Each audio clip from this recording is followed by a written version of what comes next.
వ్రతంలో world record, ప్రపంచ record సాధించండి.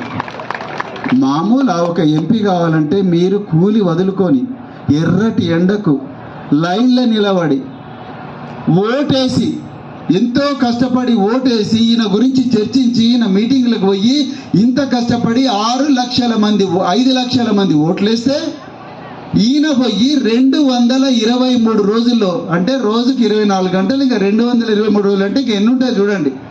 అట్లా వేలాది గంటలల్లా ఈయన మాట్లాడింది ఎంత అంటే 6 నిమిషాలు. 220 రోజుల్లో 6 నిమిషాలు మాత్రమే మాట్లాడిన ఒక ఎంపీ కొడుకు భరత్ ప్రసాద్. బీజేపీ ఆదివాసీల మీద ఉచ్చబోసింది. మధ్యప్రదేశ్లో ఆదివాసీలను కూర్చోబెట్టి వాళ్ళ మీద మూత్రం చేసిండ్రు. మణిపూర్లో మహిళలను నగ్నంగా ఊరేగించిండ్రు. ఈ